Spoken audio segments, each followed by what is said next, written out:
Dobar dan vam želim i dobrodošlicu na razgovor sa Johnom FREEMANom.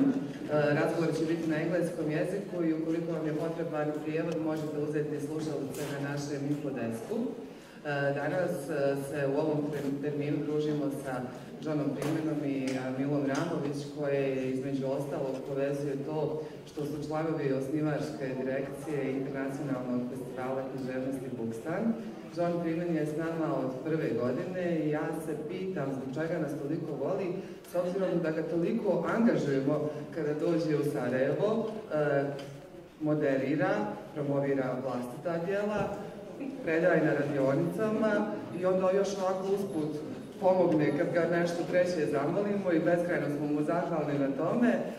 Njegova nova knjiga se zove Kako čitati pisca i nedavno je objavljena i u izdanju Bajbuka, a njegova prethodna knjiga Mape je najprije objavljena na bosanskom jeziku, djelomično inspirisana iskustvom boravka u Sarajevu i također je, zapravo ne također, najprije objavljena u našem izdanju i na bosanskom jeziku. Kako čitati pisca je i naziv ovogodišnje Bookstanove edukacijske platforme, Bookstanove radionice za mlade književne kritičare i kritičarke. Mislim da je to jedna od najvažnijih tema za one koji će se čitanjem pisaca i razgovora s njima u budućnosti baviti. John FREEMAN je razgovarao u svojoj bogatoj i važnoj karijeri sa najznačajnijim svjetskim savremenim autorima i autoricama i sigurno je jedan od najvećih poznavatelja savremene svjetske književnosti.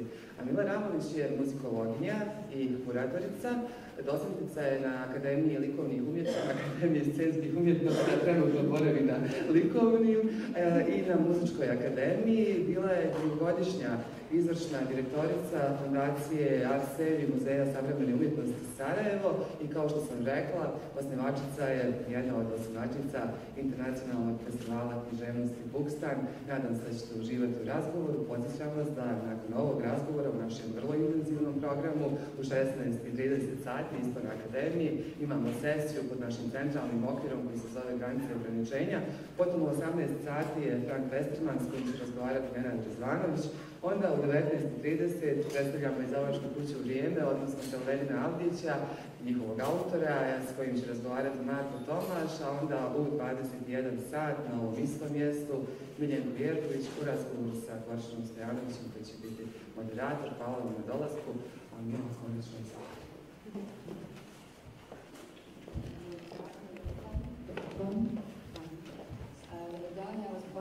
Ja vas pozdravljam u ime Bookstana. Sa počeši razgovoru neprišto ne kažem, treba početi negativnom informacijom, ali da odmah kažem da izvinjavam ako sam malo previše promukla, iako malo budem imati smetnje u ovom razgovoru, ali se nadam da ćete to shvatiti da to ne jedno izgovoru, sve što mogu biti problemi i manjkavosti moje strane ove priče. Drago mi da John FREEMAN naravno ovo ništa ne razumije. It's your fault that you didn't learn Boston by now. I told you so many times. Yeah. And međutim, zapravo koristim ovu priliku da napravim malu digresiju, to je da se zahvalim Kristini Ljevak koja sve ljude ovdje predstavlja, nikako da neko stigne da predstavi nju, mada je ne treba predstaviti, vi to sve znate, izašla vam. Naravno da je izašla. Ali hoću da kažem da se radi o našoj kolekciji koja je zapravo jedna od najvažnijih novinarki iz oblasti kulture i mediji su izgubili jako mnogo u Bosni i Hercegovini odlaskom iz teoliko, kako bi rekla, zaposlenosti nekog od medija. Međutim, metalačka kuća Bajbuka je jako puno dobila Kristinom kao urednicom i Bookstan festival kao glasnogovornicom i zvone i mnoge druge institucije. Pa evo da odložim naš dug zapravo zato što ona se jako puno bori da se dobijemo neku vidljivost unutar samog Bookstana. Što se tiče Johna FREEMAna, stalno ga spominjemo, vidi se da nam je zapravo red, ali da ovaj put napravimo nekakav formalni uvod, budući da gospodin FREEMAN nije učio bosanski još uvijek, pošto ti nije osnjen, a ja ću ga predstaviti na engleskom jeziku da bi sam naučio nešto o tome kako ga mi proceduramo. So I will introduce in English because you will know what we are saying, which is somehow useful. Yeah. Okay. So, znači, o FREEMANu znamo svi svašta, ali evo, znači, from Wikipedia what we can learn, because Wikipedia is basically the most important source of knowledge, regardless of how reliable it is. today. So it says born in 1974, he's an American writer and a literary critic. He was the editor of the literary magazine Granta until 2013, the former president of the National Book Critics Circle. His writing has appeared in almost 200 English language publications around the world, including New York Times, Book Review, New York, Los Angeles Times, The Guardian, Wall Street Journal, etc. He's the executive editor of LitHub. He's the writer in residence at New York University. He's also teaching at the amazing New School. And his work has been translated into more than 20 languages. His first book, Tyranny of Email, The 4,000 Journey to Your Inbox, was published in 2009. He has edited 2 anthologies on writing on inequality, Tales of Two Cities, The Best and Worst of Times in Today's New York, and The Tales of Two Americas, Stories of Inequality in a Divided Nation. His first book of poems, Maps, was first published in 2017, but actually it was first published in Boston by Book, and then later it was published also by the Americans, and then later in how many languages so by now? Only 5, okay, since last year, yeah, whatever. And then, after American edition, of course, his poems were published in the New Yorker, the Paris Review, in The Nation, and many very important journals.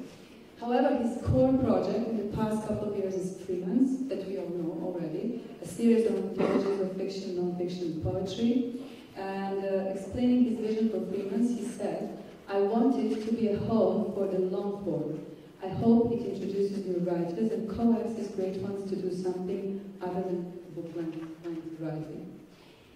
His recent profile at the LA Times was entitled, it was a big caps title, Editor John Freeman, a powerful force in the literary world, which we already know. And the text said, "When Freeman started Freeman, the journal might have seemed like the moment where he made his mark. As a former president of the National Book Critics Circle and editor of Granta, he had spent most of his career as a critic and champion of writers, helping showcase a number of literary heavyweights. With Freeman's, he also introduced new voices and encouraged many authors to expand their ideas beyond the pages of the journal itself. And Mohsin Hamid recalls, for instance, one party conversation where the two of them were making a joke about novels being a form of self-help. And that's where the idea for my third novel, How to Get Filthy Rich in Rising Asia, came from." So, to summarize everything that I just said in this general introduction, I would actually use one last quote, and that is one by the great Dave Eggers, who said this: "I think of John as one of the preeminent book people of our time. He seems to know everyone, and he has read every book and reviewed most of them too. And meanwhile, he edits his magazine, he writes poetry, and apparently, in some kind of semi-programmer too, he is. He would appear to be a hyperactive, high-intensity guy, but instead, he does it while being very low-key and unassuming. And his positivity and decency is so crucial to the health of the literary community. It is impossible to overstate how important it is to have someone as generous and upstanding as John at the center of it all." So, what I just mentioned is actually just an introduction to what is his second book, an old book, How to Read a Novelist, which was published in 2012 in English. And today we are presenting you fresh out-of-print edition published by Book and translated. Who translated it? Dan Koješić. I'm sorry, I never checked because I never saw the book before. And what I can say about this book is a book where I've learned a lot, and mostly I've learned how much I don't know anything about literature, which is a big pressure because this is a book which encompasses so much and goes so far, somehow touches so many things, that we will be able to touch only a few of those. But before we do, I would like to start with an introduction, which actually relates to the introduction from the very book. And it's an introduction in which Freeman is focusing on his relationship with John Updike. And here's a clip somehow documenting part of their discussion and also documenting the spirit of the book.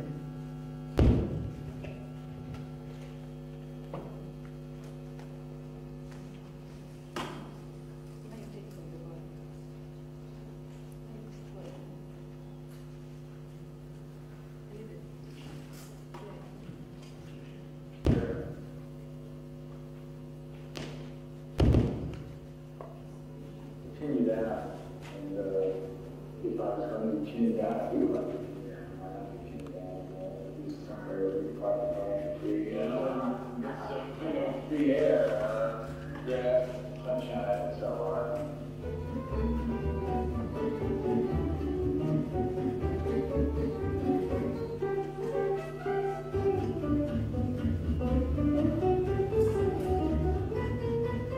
I didn't know. He moved it. I'd be up there the rest of my life. I thought to become a serious American writer, like a novel or two. I was a New York contributor, and I hadn't written a novel. So I gave myself this sabbatical, which stretched down into a lifestyle that lasted all my life.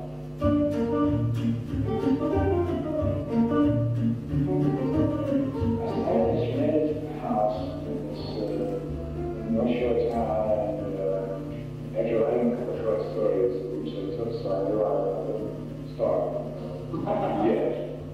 Meanwhile, we were getting used to the town and the country, suburban living, and bought a house.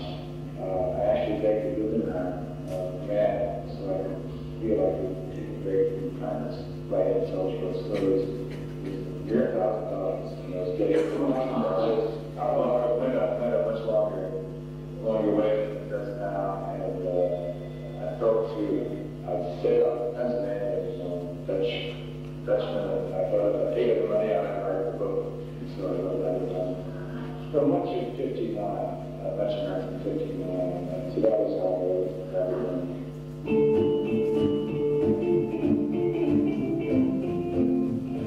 As somebody said, I'm feeling it on, and producing Nevermore kind of work every year for 50 some odd years. How did you strike that balance? In those days, the men worked and earned the bread, and the wives took care of the children, whether it was one or, as in my case, 4. After the children got to be 4 in number and all very young and pretty noisy, they couldn't help it. My wife suggested I get out of the house. Her too, really. And there's something very nice about children in the home. They bring into all sort of the new things, the new gadgets, the new words, so that it's a plus. That's where a writer, to a point, can have children around, but after a while, we get to be distracted. So I rented a room and tried to go to work.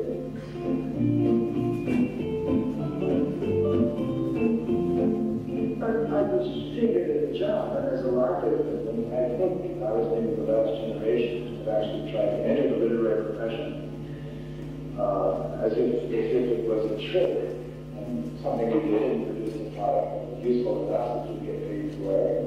Now I think it's harder. There's a lot more magazines paid for short stories. I'm trying to do a long way. I've been reading my old short stories, and of course the sums of money that the people do into laughing. There were 2 men eating lunch in a New York restaurant for less than $5. How do you believe these figures? But there they were. What brings you to the fine message in morning? To put the more fearful, anxiety-ridden spin on this, there's the fear that you somehow neglected to say what was really yours to say. You neglected the key thing. It's not likely I've written a lot. I must have somewhere touched on almost every aspect of my life and experience. Nevertheless, there's this one fear that the thing that when you let out, this is like a smiling detachment.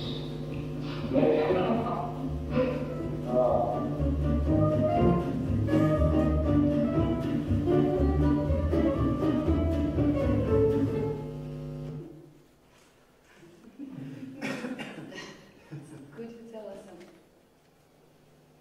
Hello? Malo prije. Si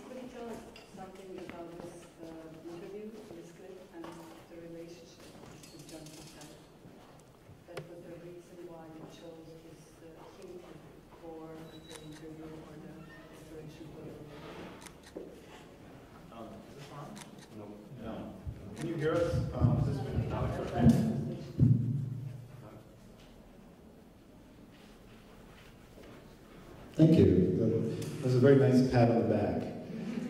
I once was very afraid of flying, and I was so breakdancing with anxiety that the pilot came out, and he did the exact same pat on the back. He was like, "It's going to be okay." Thank you for coming. It's really nice to be here with Amila, who's a brilliant curator. I became a reader because my mother was one. There were books on the shelves, and it seemed very mysterious to me. She would come home from work and go into her bedroom and read or take a nap or both. And the books that she read, she was a political science major in university, so she, while having myself and my two brothers, in 3 years, read through the entire Gulag archipelago. I think those two things are connected. But she was also a fan of John Updike, and so when I became a book reviewer, those books felt sentimental to me in advance of having read them, because they were part of my mother's life and her imagination. And I should mention that both my parents were social workers, so the interrogative mode of asking questions was a big part of their lives, and eliciting stories.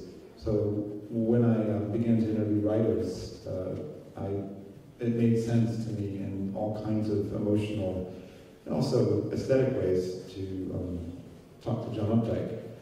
I also had read his books, obviously, and admired them greatly for some reasons, and had other problems with them, which I'm sure we could spend the rest of this conversation illuminating. But I loved the way that he seemed to constantly be surprised by and wanted to pay tribute to the miracles of the world as it was, just how things looked and smelled, even if they were dilapidated, which over the course of his career, America increasingly became. So that's how I ended up in that conference room. You can hear telephones ringing in the background. But it was surreal the first time I sat down with someone who was part of all those things, emotional, artistic, and intellectual lives, and then suddenly it's a human being. But he's one of 56 authors that were interviewed in this edition of the book, and I know that in the next edition there will be more who will be included.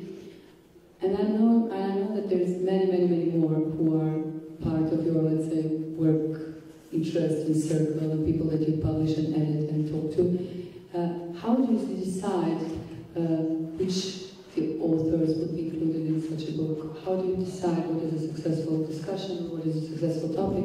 So beyond the fact that you have presented here amazing authors such as Toni Morrison, Haruki Murakami, Günter Grass, Nadine Gordimer, David Foster Wallace, Boris Leslie, Kurtish, Alexander Hammond, Philip Roth, David Mitchell, Joyce Carol Oates, Margaret Atwood, Mohsin Hamid, Salman Rushdie, Orhan Pamuk, and others.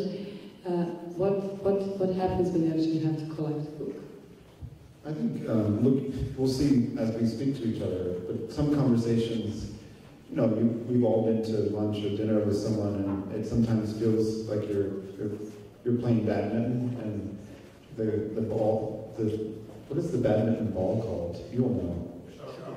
Shuttlecock. It's always dinging the net, and it's not flying in lovely arcs. And so, obviously, the interviews where we just never connected as a conversation, I cut out. Some of the interviews I cut out because these were written at speed. As a book critic, your job is to read in public. And so when you began, you made some comments about you discovered how much you don't know. Well, as I was writing this, I did not know these things until I had to. So sitting down with Nadine Gordimer was enormously stressful. By the time I met her, she had written 30 books and had lived through apartheid and had been an activist but never performed her activism, and was a brilliant mind as well as a a very deliberate stylist, and to sit down with someone like that is an incredibly privileged experience, but it's also humbling. And so reading each interview I did, they were published often in newspapers. And so sometimes I would only get 700 words to talk to someone who had been writing for 60 years. So I would cut those out. And I also wanted to include people that were saying something about the world. Whatever your feelings about John Updike and his portrayals of women, which are deeply problematic, he was saying something only he, I think, could say about America and its anxieties and its puritanical roots and its religious vectors that bounce off our attitudes towards sex and wealth. John Updike was peculiarly made to say those things. And so I wanted to have a group of conversations that sort of tilted you through the world, and we're not establishing through the juxtaposition any sense of where normal was. I wanted it to be constantly shifting your perspective of what a story can do, how it can be written, and to some degree how power pushes down on individual lives. But everything that you're saying now, and what I could kind of feel from the book, which was a surprise for me actually,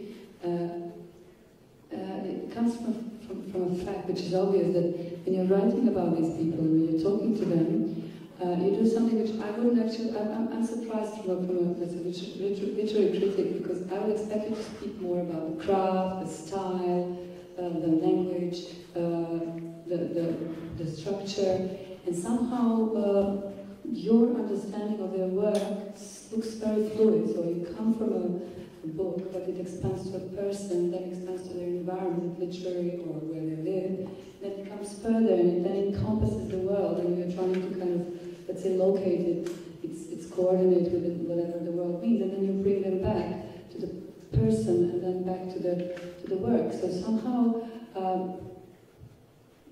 there's a reason why this book is called How to Read a Novelist and not How to Read a Novel. And what do you think about this distinction between the work and the person? And can you even, and do you tend to see them separately?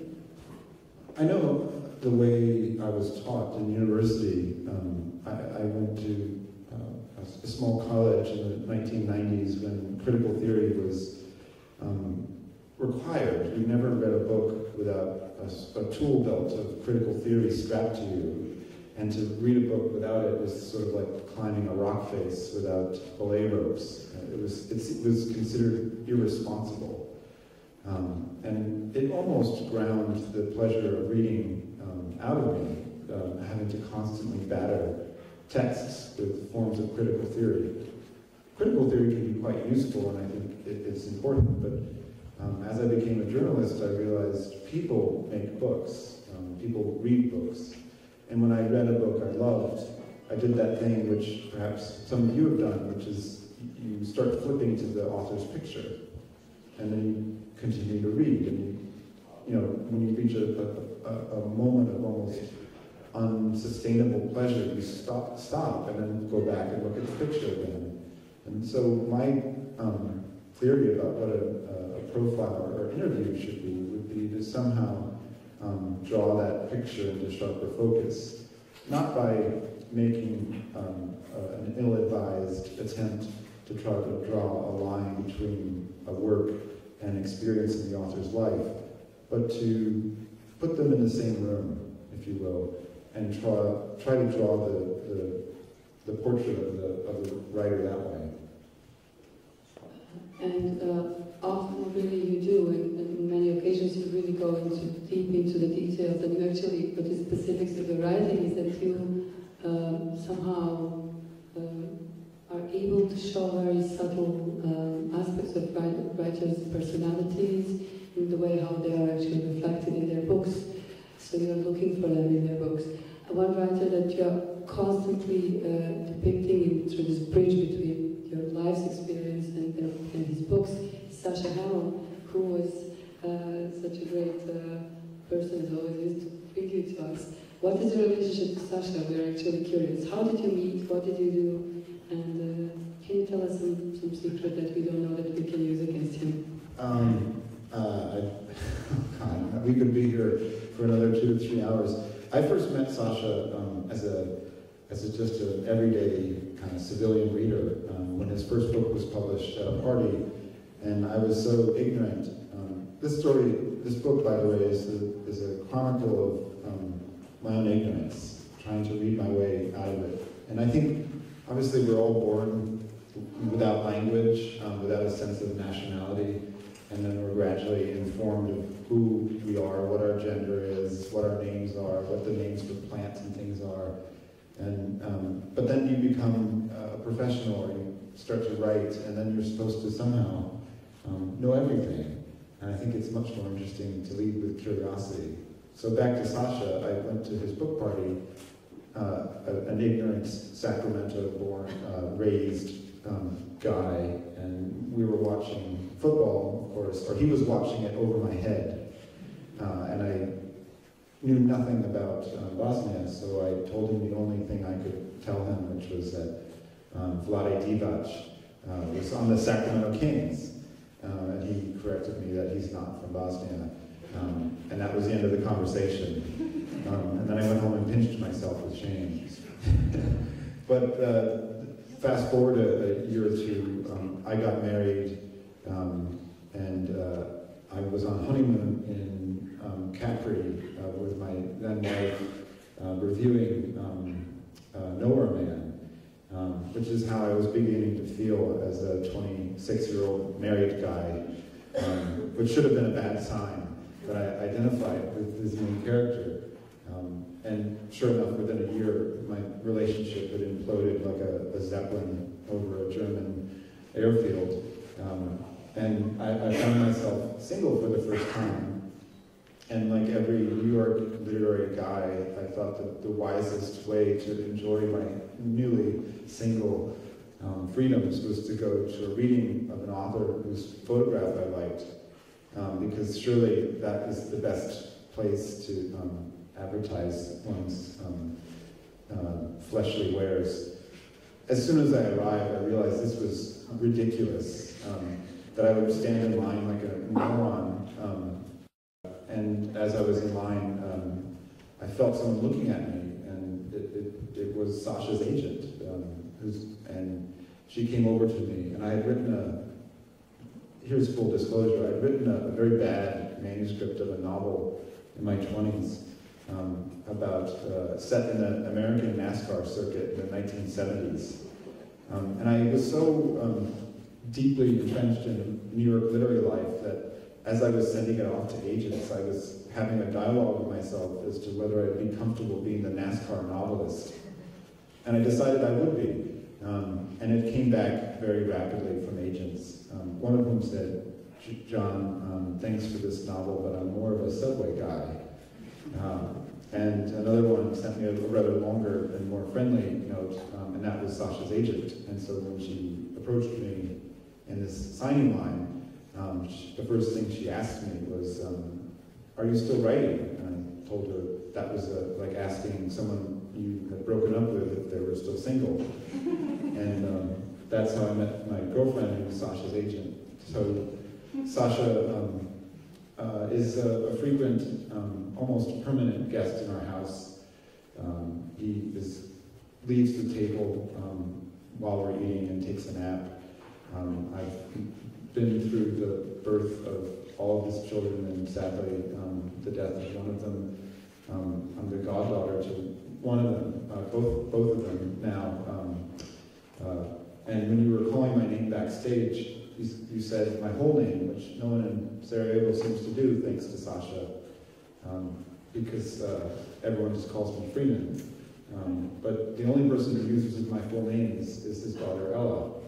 And I remember her as a toddler, when I was visiting, shouting at me, because I don't have kids, and so I was enjoying the fact that I could unpack my bag in a leisurely fashion in Chicago. And she just started shouting at me, John Freeman, come down! John Freeman, come down! And when you told me, John Freeman, come on stage, I thought, okay, here we go. So this is a very long-winded way of answering your question, but I love Sasha. I think he's a brilliant writer. I think the way that he uses English and the way that he tells his story, the way that he invents stories, and the way that he reflects the story of those of you who live here, should one day win him, if there is, a Nobel Prize. And so in the context of the publication of his memoir, The Book of My Lives, I did what I was afraid would be the hardest interview I would ever do, because I knew that book was written out of an immense grief for the city that he loved and had to leave behind, and the daughter that he loved and had to say goodbye to.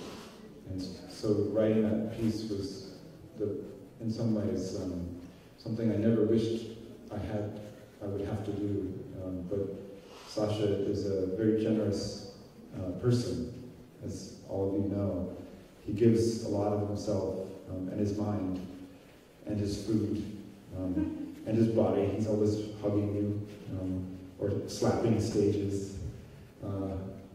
It was a great experience, and I find it bizarre and very lucky that I can call him a friend. Nothing to say after this. We just need a moment of silence. Many of us feel that too. So let's thank you for sharing that. And I'm sure that on Saturday you will be speaking much more about his writing and about his new books. So we will have a chance to be witnesses of your conversations. However, I wanted to ask you, regarding all these texts and interviews you wrote, you also wrote about David Mitchell, and because we have him here, so it's much more awkward for you to talk about him in his presence, so this is why I kind of figured out to bring this topic up. So the interview that you did back then, and what you do when you speak to him now, and generally, if you had to speak about David Mitchell now, what would you say, and especially if he's there, just for the kind of awkwardness of the situation? No, when I interviewed David, it was for his novel Black Swan Dream, which is a brilliant book about, among other things, that point in which your adolescence tips into a more complex form of consciousness.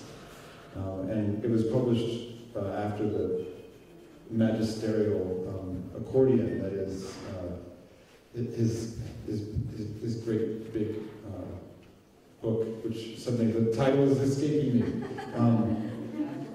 Cloud Atlas. Yeah, there was an atlas in there, and we had never met, and this was so very typical of an interview. And he was living then, as he is now, near Clonakilty in Ireland. And I had, as I have now, given up drinking for a year. So I decided to go to Ireland, which seemed like a very bad decision, and it proved immediately to be so. And I was driving along this coast, staying in little funny bed and breakfasts, and all of them had only 2 very small beds. I never understood why. I always assumed it was because someone came home too drunk, that they were kicked off into the other small bed. And I found him, for such an enormous and dexterous, slightly scarily so, mind, he was also deeply friendly and kind of touchingly curious about how I got there and what I was doing. And it took me a while to realize, after that book, and into his next books, that the gentleness he displays in person is a giant tell that many of his books are really about the abuses of power within civilizations, within groups of people. And I witnessed this morning. We went to the Srebrenica exhibit, and I think, having shared that with him this morning, I think both of us, with Nadifa, will probably always be in some sort of parallel universe where we're still trying to digest what we saw. And as a as an interviewer, seeing those tiny glimpses, which are not to be exploited, obviously, is one of the strange things that the way I travel and the way I work informs how I publish, and were I were to talk to him again for print, it would be impossible not necessarily bring in that story as an anecdote, but it would be this morning, the rock around the stream, the rock which the stream of the profile would have to flow around to some degree. I don't think I'm overstating that.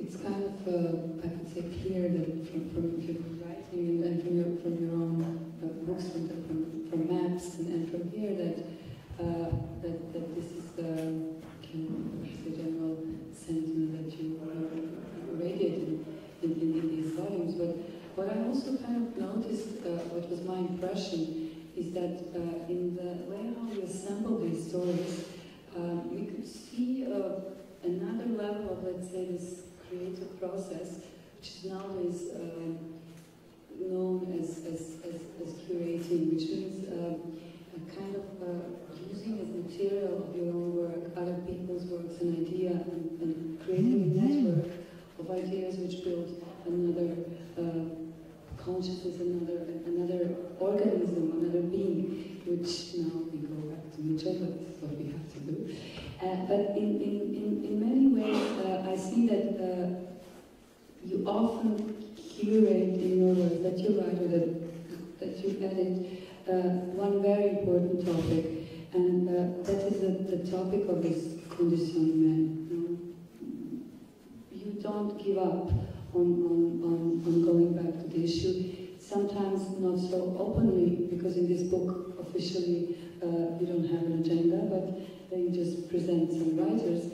But you also edited 2 volumes which are about inequality in New York, inequality in America, the most recent one.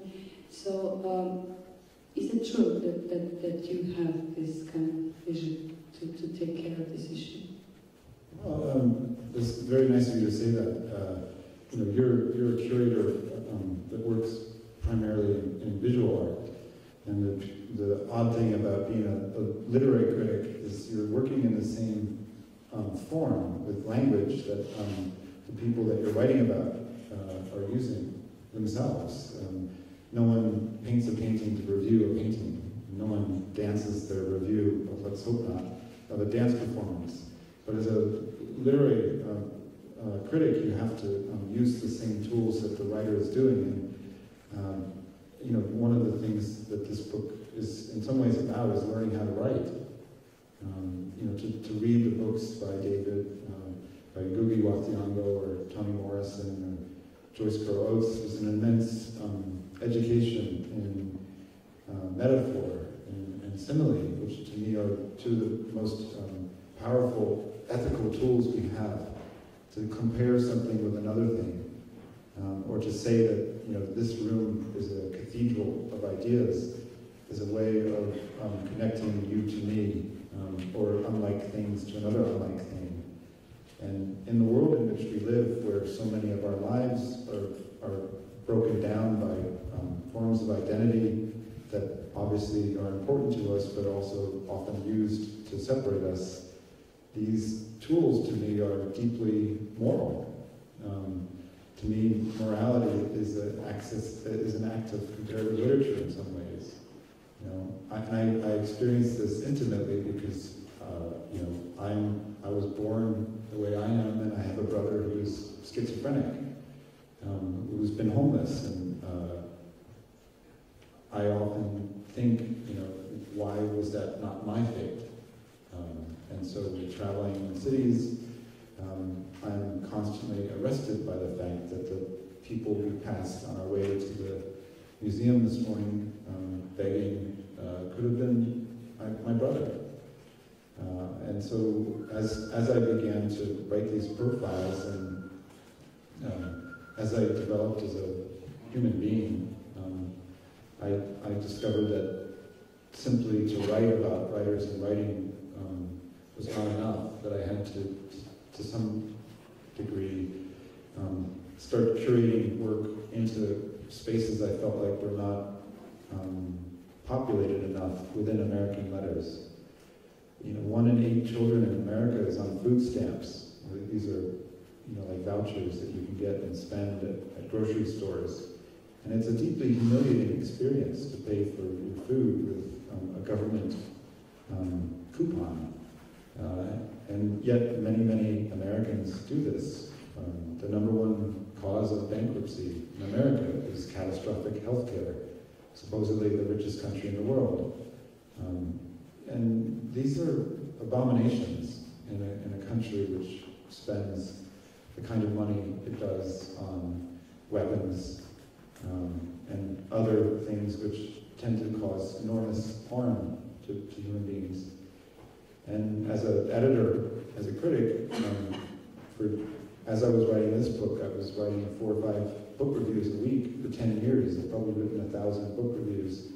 And I say this not to brag, but to explain to you that I've seen what is being published, and I know there is not some secret, uncovered pocket of ethical engagement with the derangement of the American state, especially within literature, which is pushing itself forward as not national novels, but novels meant for society, and this is, I guess, a long-winded answer for me, but I don't find this kind of work separate from this kind of work.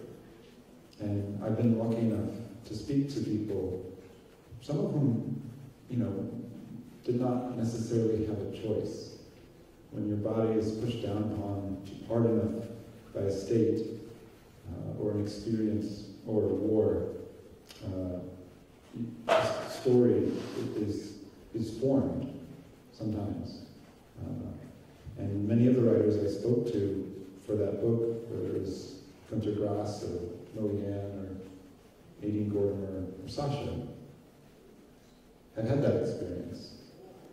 And I thought the only right thing to do is to learn from that example and to apply myself in how I saw the world and frankly how I saw the country that gave me so many of the privileges I have.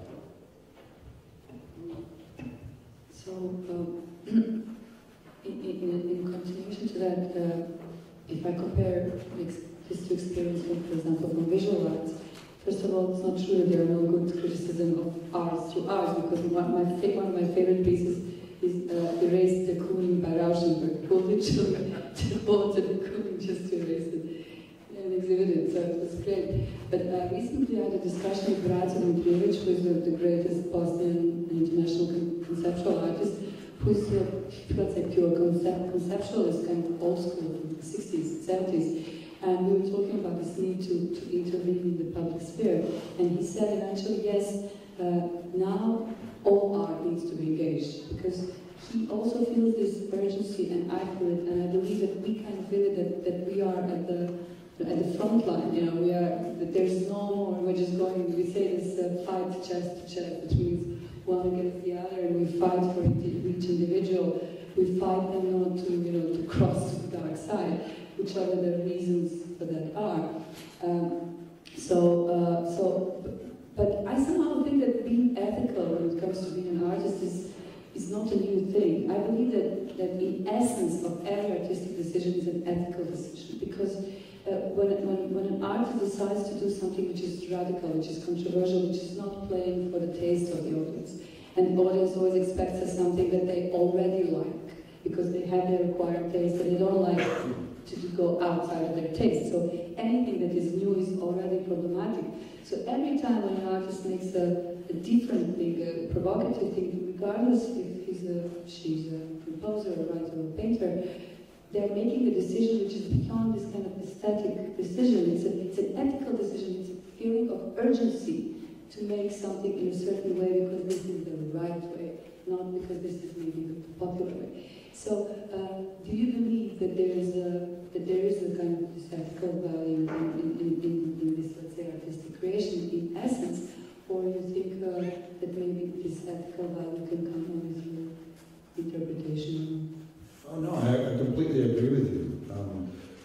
frustrations of growing up in and living within American literary cultures for a long time, art for art's sake was often used as a kind of